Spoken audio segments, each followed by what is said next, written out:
Hello students, आज हमारा current electricity का लेक्चर 5 होगा।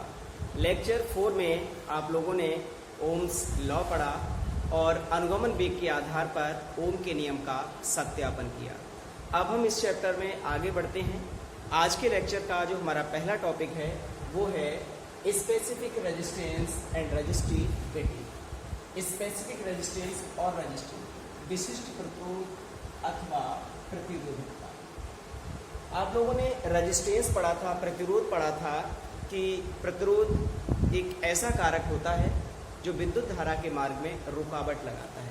किसी कंडक्टर में जब हम उसके सिरों पर वोल्टेज अप्लाई करते हैं तो उसमें एक करंट फ्लो होने लगती है और करंट फ्लो में जो फैक्टर अपोज करता है उसी को कहते हैं रेजिस्टेंस, प्रतिरोध।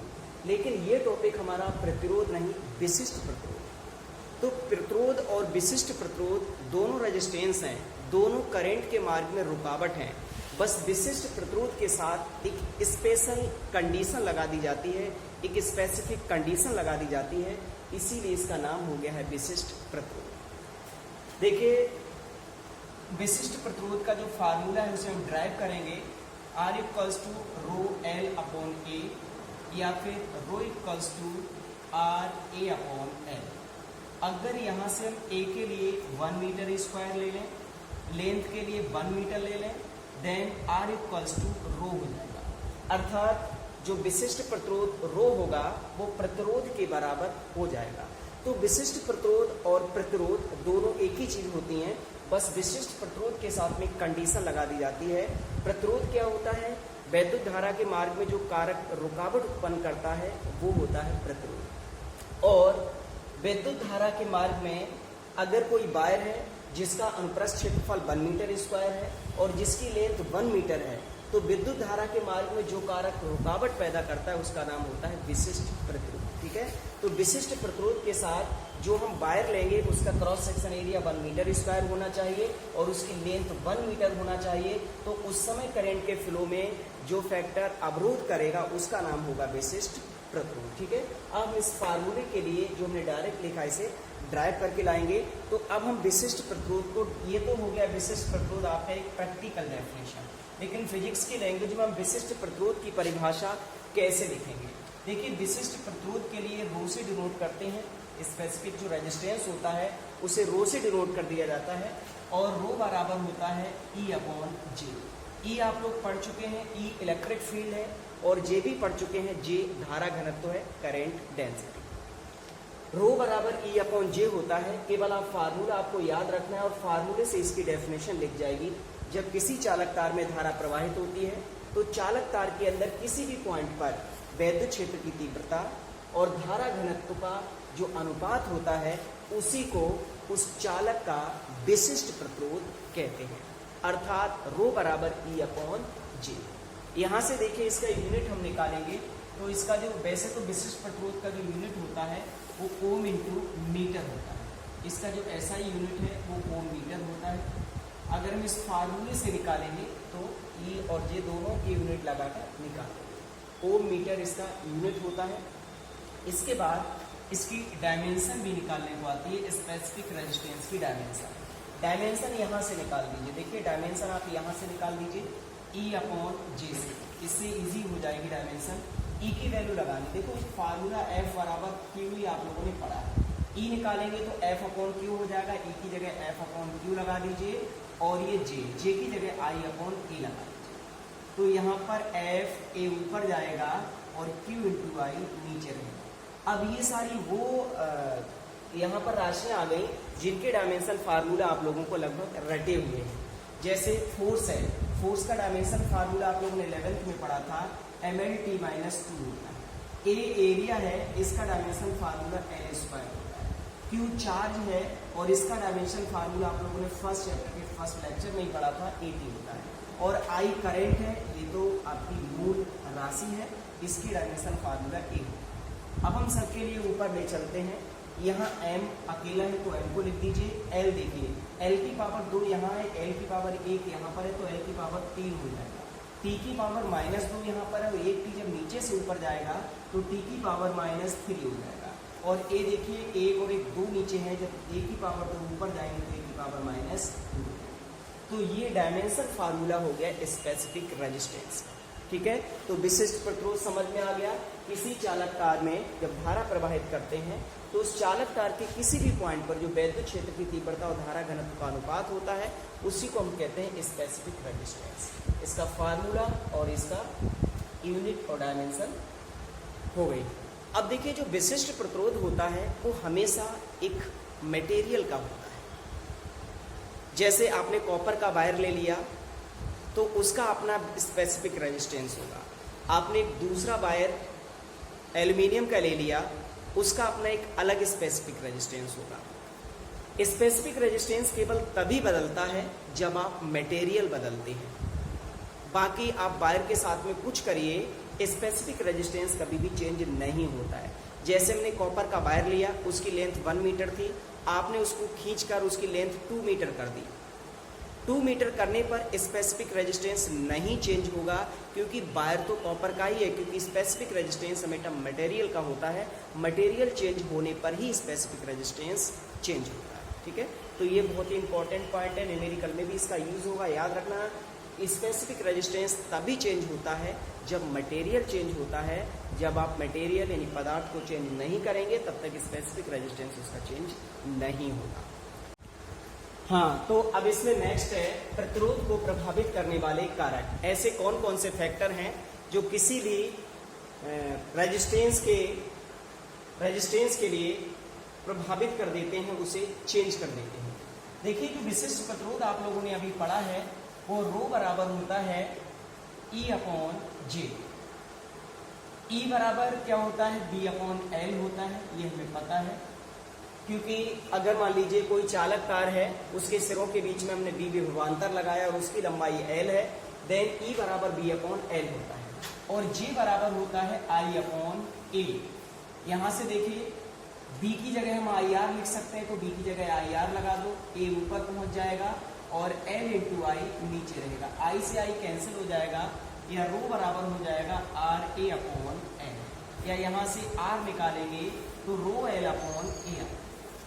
ये न्यूमेरिकल में इस फार्मूले का बहुत ज्यादा यूज होता है, R बराबर ρL/A। ये R यहाँ पर प्रतिरोध है और रो यहाँ पर विशिष्ट प्रतिरोध है। दिए गए तार के लिए या दिए गए पदार्थ के लिए जो रो होता है वो हमेशा कांस्टेंट होता है, क्योंकि अभी आपको हमने बताया था कि जो विशिष्ट प्रतिरोध होता है वो हमेशा पदार्थ पर निर्भर करता है। किसी भी वायर का विशिष्ट प्रतिरोध तभी चेंज होगा जब आप उसका मटेरियल चेंज करेंगे। तो यहाँ पर दिए गए तार के लिए या दिए गए पदार्थ के लिए लिख दो, दिए गए पदार्थ के लिए अगर आपको पदार्थ दे दिया जाए तो जो रो होगा वो कांस्टेंट है, और जब रो कांस्टेंट रहेगा तब R प्रोपोर्शनल क्या हो जाएगा, L/A। R प्रोपोर्शनल L/A हो जाएगा, क्योंकि यहाँ पर देखिए जो रो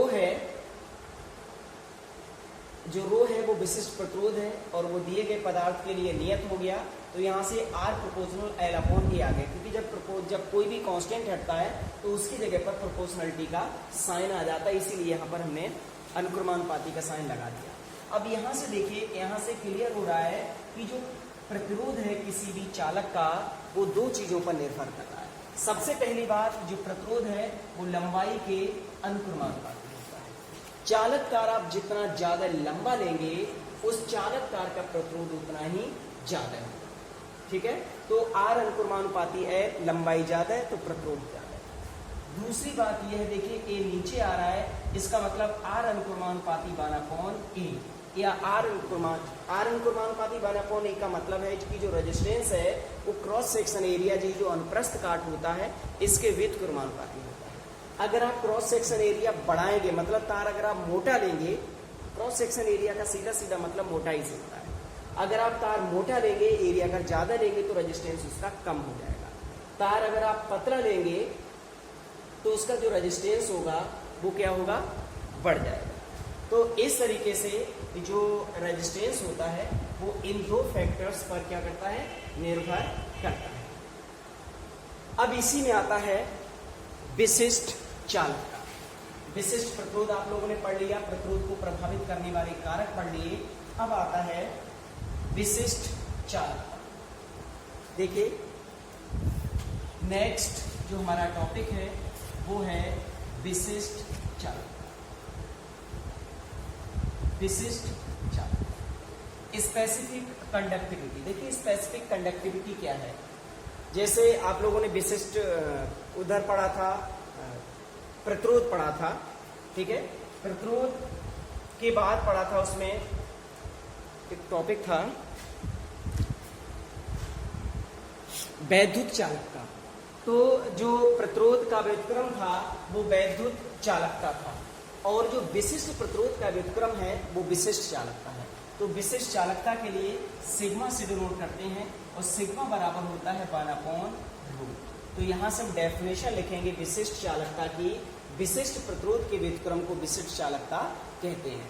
जैसे विशिष्ट प्रतिरोध का आप लोगों ने यूनिट पढ़ा था ओम मीटर, तो विशिष्ट चालकता का जो यूनिट है वो ohm inverse metre inverse. Dimension formula बिल्कुल उसी के हिसाब से इसका डायमेंशन फार्मूला आप लोग उलट देंगे। डायमेंशन फार्मूला इसका, जैसे उधर जो आप लोगों ने डायमेंशन फार्मूला लिखा था उसी डायमेंशन फार्मूला का यहाँ पर, हाँ, तो ये इसका डायमेंशन फार्मूला हो गया।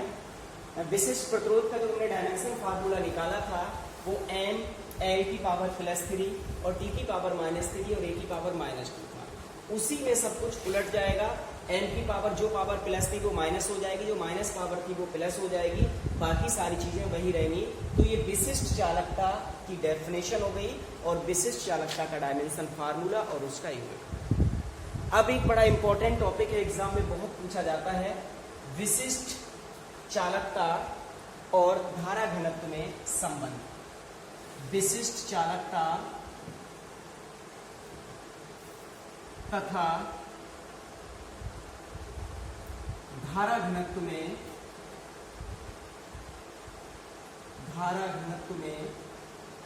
संबंध, ये एग्जाम में बहुत आता है, और इससे हम जो रिलेशन आता है इसे ओम के नियम का वेक्टर रूप भी कहते हैं। ओम के नियम का vector form of Ohm's law. ये जो विशिष्ट चालकता धारा घनत्व में संबंध निकल के आता है इसे हम ओम के नियम का वेक्टर रूप भी कहते हैं। ये काफी इंपॉर्टेंट है। देखिए अभी आप लोगों ने फार्मूला पढ़ा था, जो रो होता है वो रो E/J होता है। रो बराबर E/J होता है, बट रो बराबर 1/σ भी होता है। रो की जगह हम 1/σ रख देंगे, यहाँ पर रो की जगह 1/σ लगाएंगे, तब देखिए 1/σ बराबर हो जाएगा E/J। ठीक है, E/J हो जाएगा, या फिर J बराबर हो जाएगा σ। यही रिलेशन होता है विशिष्ट चालकता और धारा घनत्व। यहाँ पर देखिए जो सिग्मा है वो विशिष्ट चालकता है, और J यहाँ पर धारा घनत्व है। अगर हम इसके लिए वेक्टर फॉर्म में देखेंगे तो देखिए J धारा घनत्व एक वेक्टर क्वांटिटी है। जो वेक्टर क्वांटिटी है उनके ऊपर हम वेक्टर का साइन लगा देंगे। तो J एक वेक्टर क्वांटिटी है तो J के ऊपर वेक्टर लगा दीजिए, सिग्मा ऐसा ही रहेगा, और E एक वेक्टर क्वांटिटी है तो E के ऊपर वेक्टर लगा दीजिए। तो ये वेक्टर फॉर्म हो गया। इसी रिलेशन को कहते हैं vector form of Ohm's law. ठीक है, ये ओम्स लॉ का वेक्टर फॉर्म है। तो ये टॉपिक हमारा विशिष्ट प्रतिरोध क्या है, विशिष्ट चालकता क्या है, और विशिष्ट चालकता और धारा घनत्व में संबंध क्या है, और ऐसे कौन कौन से फैक्टर हैं जो किसी चालक के रेजिस्टेंस के लिए अफेक्टेड कर देते हैं, चेंज कर देते हैं। ये इसके बाद अब हमें बहुत बेसिक क्वेश्चन वो बनाकर देता है, कॉन्सेप्ट बेस्ड क्वेश्चन बनाकर देता है। उस रिलेशन के लिए हमें पढ़ना है। अगर हम किसी चालक तार का टेम्परेचर बढ़ा दें, कोई भी चालक है अगर हम उसका टेम्परेचर बढ़ा दें तो श्रांति काल पर क्या इफेक्ट पड़ेगा, जो टाइम ऑफ रिलैक्सेशन है उस पर क्या इफेक्ट पड़ेगा, रेजिस्टेंस के ऊपर क्या इफेक्ट पड़ेगा, और जो विशिष्ट प्रतिरोध है उस पर क्या इफेक्ट पड़ेगा, विशिष्ट चालकता है उस पर क्या इफेक्ट पड़ेगा, और जो मोबिलिटी है गतिशीलता उस पर क्या इफेक्ट पड़ेगा, वो एक एक नंबर के क्वेश्चन इस पूरे कॉन्सेप्ट से बनाकर देता है। तो अब हमें इसके बाद नेक्स्ट जो टॉपिक पढ़ना है, प्रतिरोध, प्रतिरोधकता, विशिष्ट प्रतिरोध और विशिष्ट चालकता प्रताप का प्रभाव। इससे रिलेटेड क्वेश्चन वो एक नंबर का बनाकर देता है। तो इसमें आप लोग रट तो नहीं पाएंगे क्योंकि कई सारे फार्मूले हैं, तो केवल आप लोगों को कॉन्सेप्ट अच्छे से समझना है और क्वेश्चन अगर आता है तो आप लोगों पर ठीक हो जाएगा। देखिए, सबसे पहले हम बात करते हैं कि अगर टेम्परेचर, जो हमें इफेक्ट पड़ना है वो ताप का प्रभाव पड़ना है।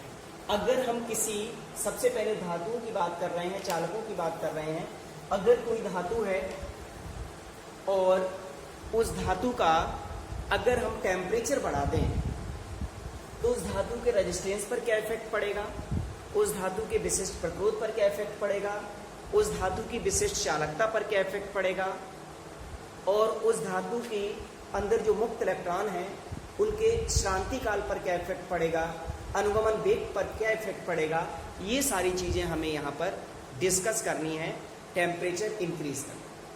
तो देखिए, जब हम किसी भी मटेरियल, किसी भी कंडक्टर के का जब टेम्परेचर बढ़ाते हैं तो टेम्परेचर बढ़ाने पर क्या होता है, उसके अंदर जो फ्री इलेक्ट्रॉन्स होते हैं, जैसा कि आप लोगों ने पढ़ा है, वो फ्री इलेक्ट्रॉन्स क्या होते हैं, बहुत तेजी से, बहुत जल्दी जल्दी मूव करने लगते हैं।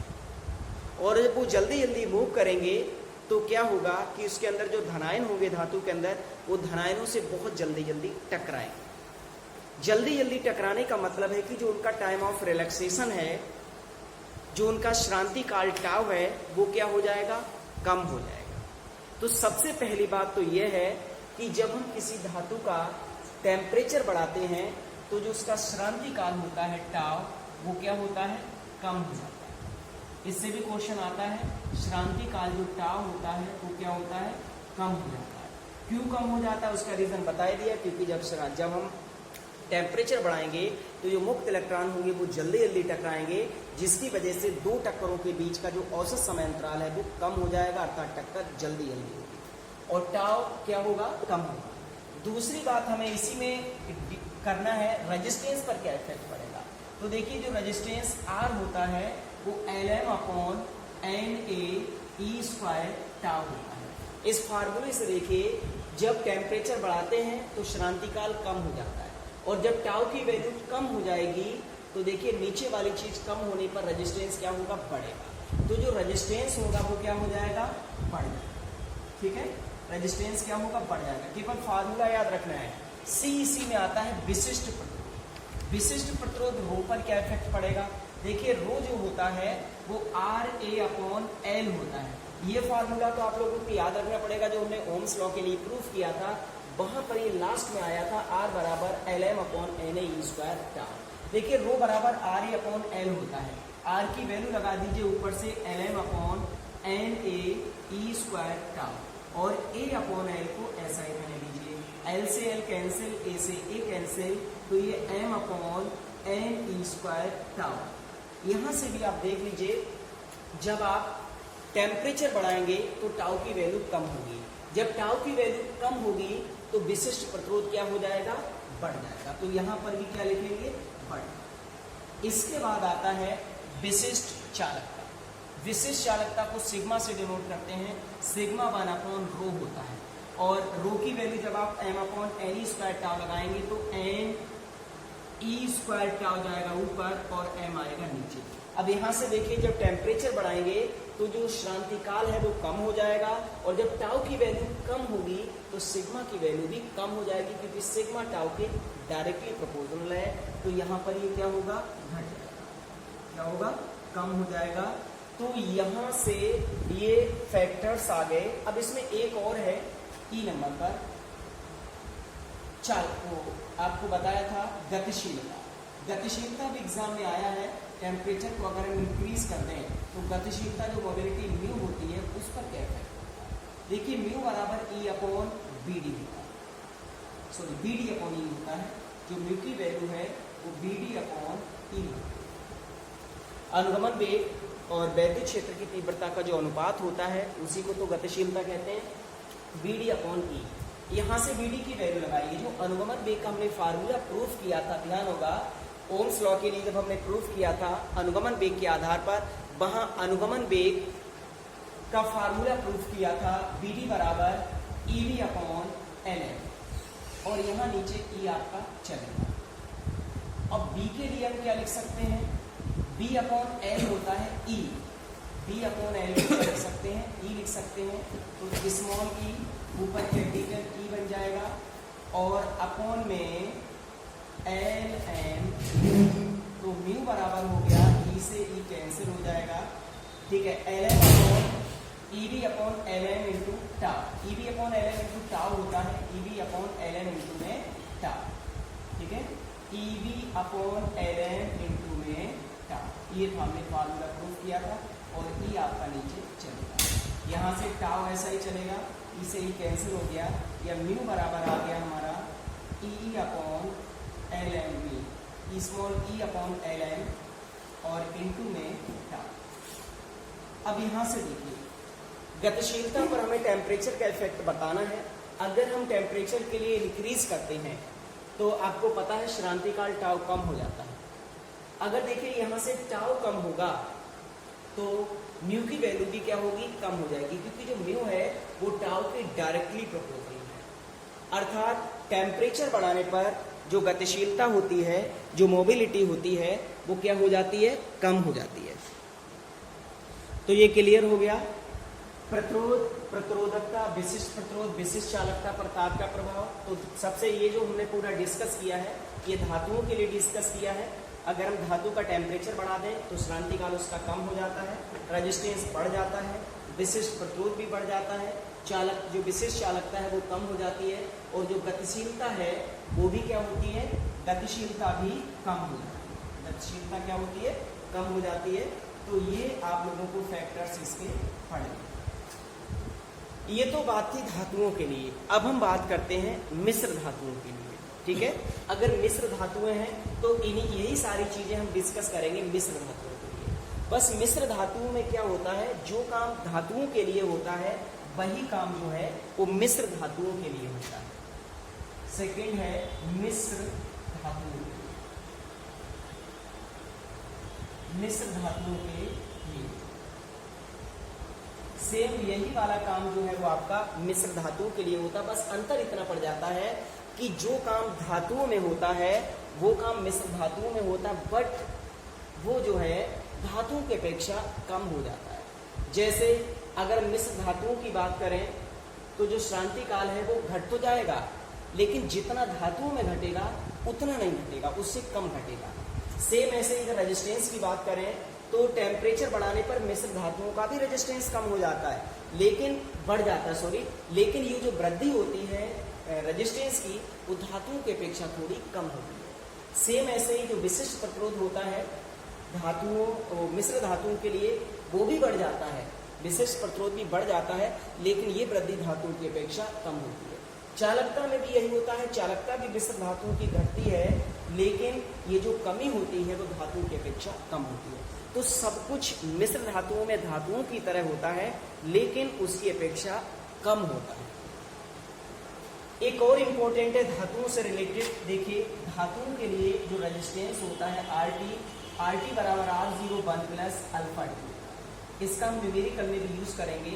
T टेम्परेचर पर किसी धातु का जो रेजिस्टेंस होता है वो RT बराबर R01 प्लस अल्फा टी होता है।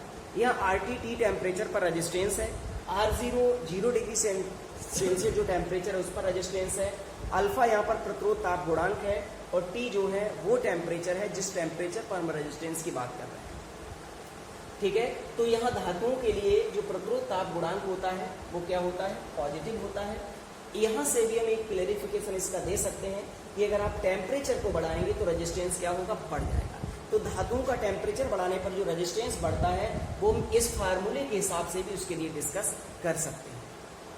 तो ये धातुओं के लिए हो गया, मिश्र धातुओं के लिए हो गया। अब आता है सेमीकंडक्टर के लिए, अर्धचालक के लिए, ठीक है। सेमीकंडक्टर के लिए हम डिफाइन करते हैं अर्धचालकों के लिए।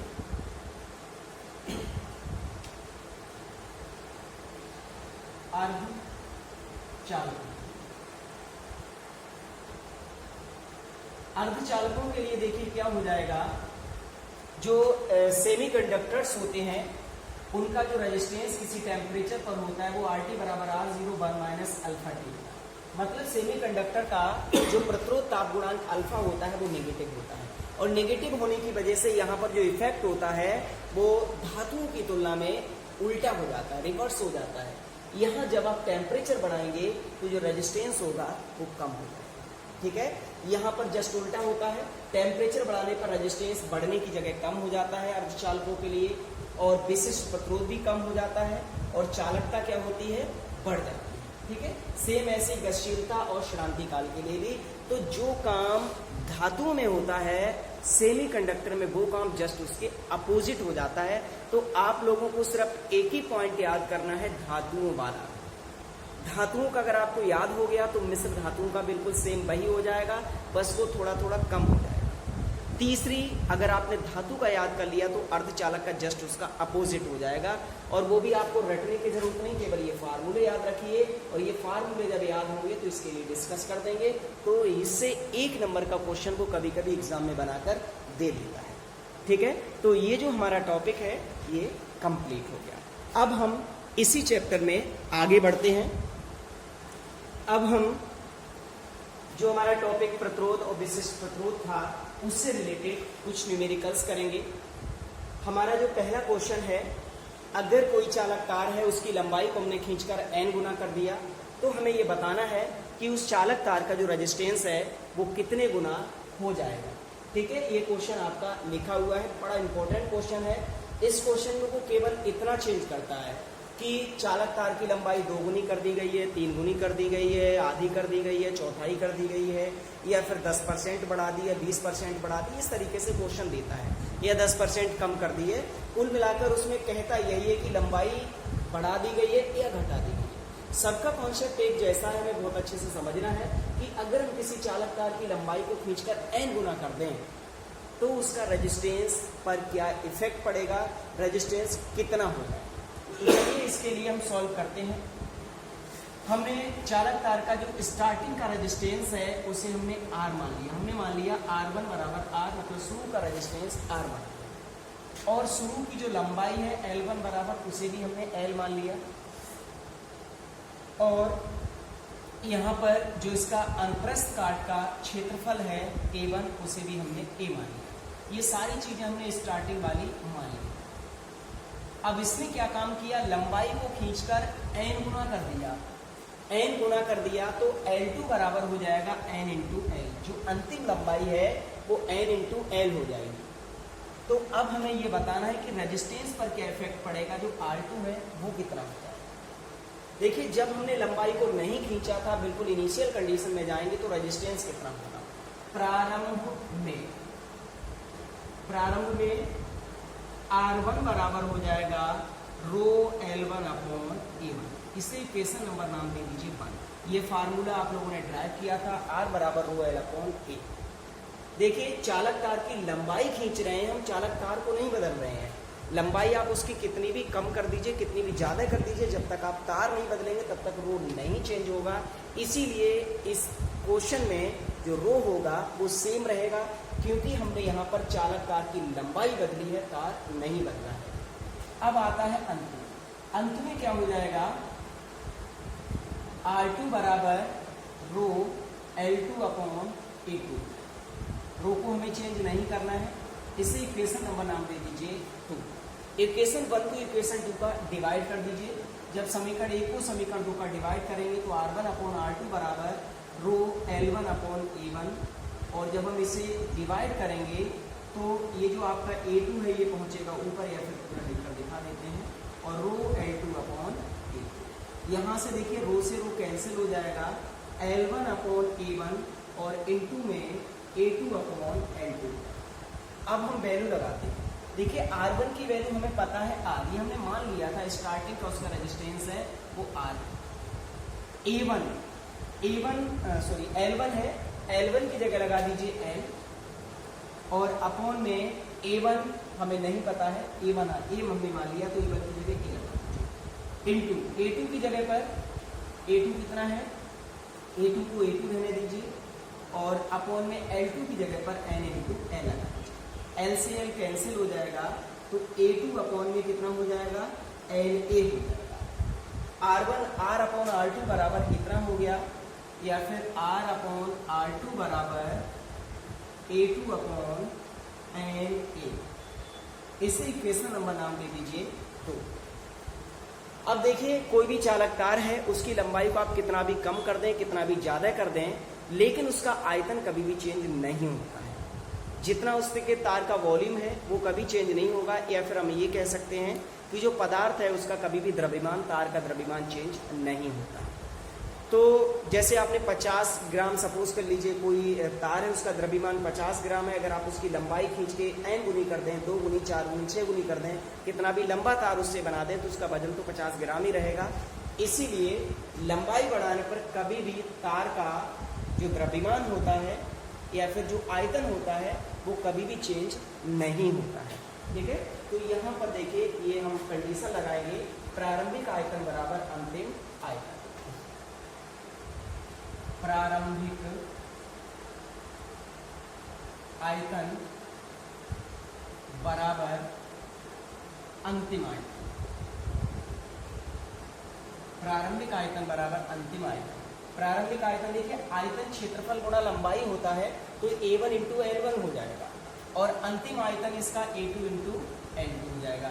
A1 की जगह A लगा दीजिए, L1 की जगह L लगा दीजिए, A2 हमें नहीं पता है, और L2 की जगह NL लगा दीजिए, L से L कैंसिल, तो यहाँ से देखिए A बराबर हो गया NA2। ये जो A का मान आया है इसे उठा के हम समीकरण नंबर 2 में रख देंगे, तब समीकरण इक्वेशन 2 आपकी बन जाएगी R/R2 बराबर A2 की जगह A2 रहने दीजिए, और अपॉन में n इंटू A की जगह पर n A2 लगा, A2 से A2 कैंसिल हो जाएगा, या देखिए यहाँ से R2 बराबर n square into A, n square into R।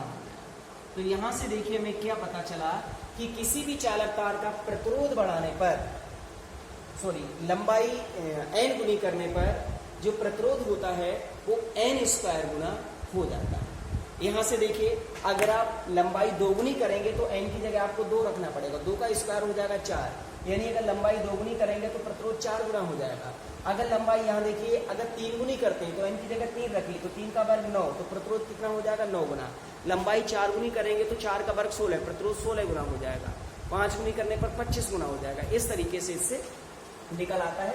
1 number या 2 नंबर का भी क्वेश्चन दे देता है और ये लॉन्ग में भी पूछ लेता है। तो अगर हम किसी चालक तार की लंबाई को खींचकर n गुना कर दें तो उसका जो प्रतिरोध होता है वो n स्क्वायर गुना हो जाता है। ठीक है, तो आज के लेक्चर के लिए हम यहीं पर ख़त्म करते हैं। नेक्स्ट जो टॉपिक है उसे नेक्स्ट लेक्चर में डिस्कस करेंगे।